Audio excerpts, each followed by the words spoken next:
Hello and welcome to this guided tutorial in which we'll be covering how to add branching logic, or otherwise known as skip patterns, to your survey instrument. I'm currently in a demo account in the Survey Manager. I'm going to go up here above the yellow bar and click on Surveys.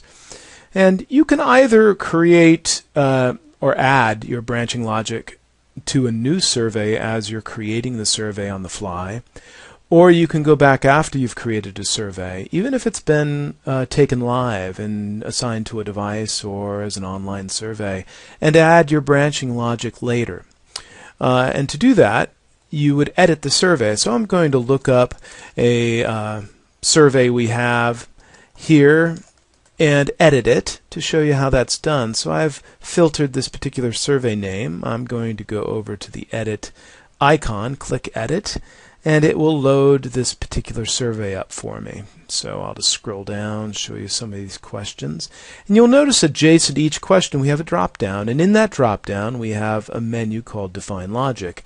I'm going to click go, and it takes me to the branching screen where in this case it's a multiple choice question, and given multiple choice questions have single response options, each of the responses are a drop-down menu where I can select where I would like to take the respondent if they selected this particular response to this particular question. So here we are in question 1, which of the following age groups do you fit into?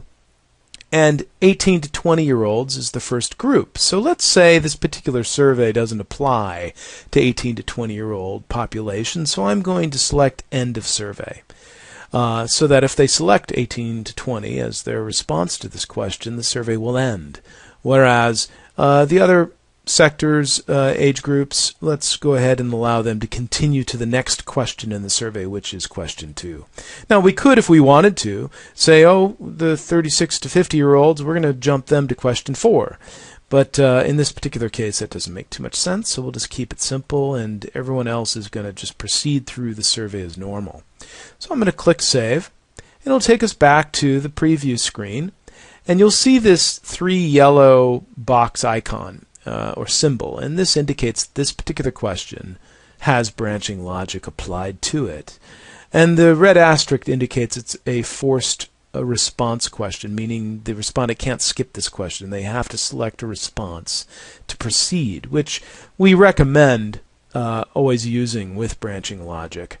So let's scroll down, and I should say that only those question types that have a single response to them will allow you to branch off of responses. If you have a question like, let's say, choose all that apply, it's not single response. The user can select, or the respondent can select, multiple responses to that question.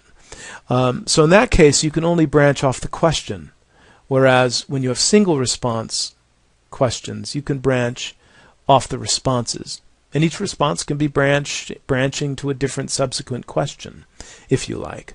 So let's show you an example of, well, here's a choose all that apply question. So let's go ahead and add branching logic to this question. You'll see when we select it, we don't see the response drop-downs as we did in the previous question we worked in. We only see the question itself and what industry do you work or have interest in. Please select all that apply.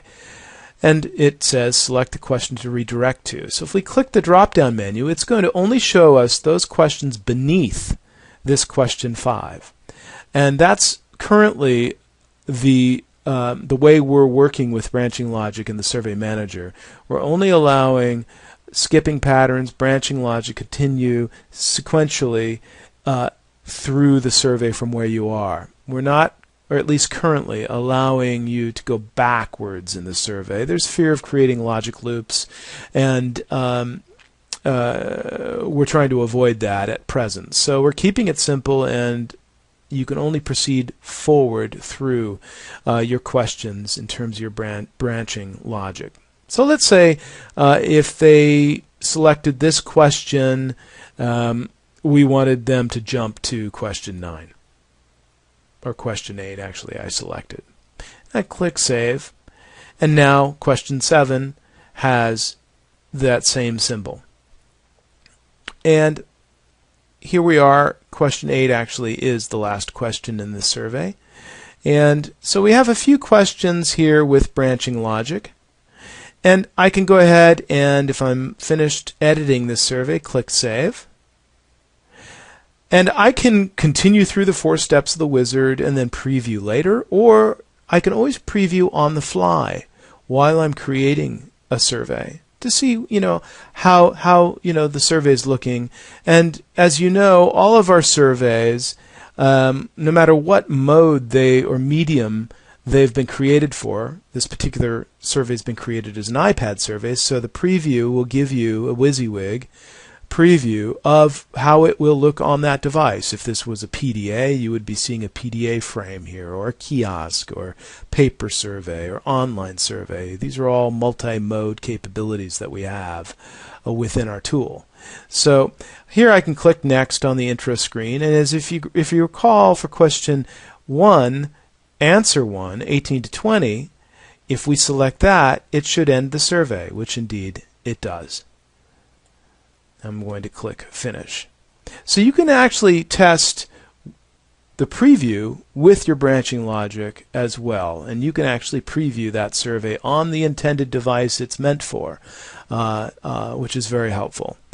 So that actually is the extent of this tutorial. I'm not going to go through the rest of the Create Survey Wizard, which we cover in other tutorials. But this is particularly focused on how to add your branching logic and skip patterns. Keep in mind that different survey question types behave differently. And let me just review that again. Those question types, like multiple choice vertical or horizontal or button, Net Promoter Score, these are question types that the respondent can only select one response to, or a single response question type. In those questions, you'll be able to branch off of each individual response to that question. You can have them go all to the same subsequent question or to different questions. Those other question types, like choose all that apply, matrix questions, open-ended questions, those, since there's multiple options that can be selected in terms of a response, then we force you only to be able to branch off the question itself. So those are 2 key things to keep in mind. And this concludes the tutorial covering our branching logic, skip patterns. I encourage you to go look through the rest of our library of guided tours, especially those that cover more in depth the entire Create Survey Wizard, how to create your template, how to assign your survey to a device or in online surveys, how to distribute them as public or private surveys, etc., etc. Thank you for your time, and I hope you enjoyed the tutorial.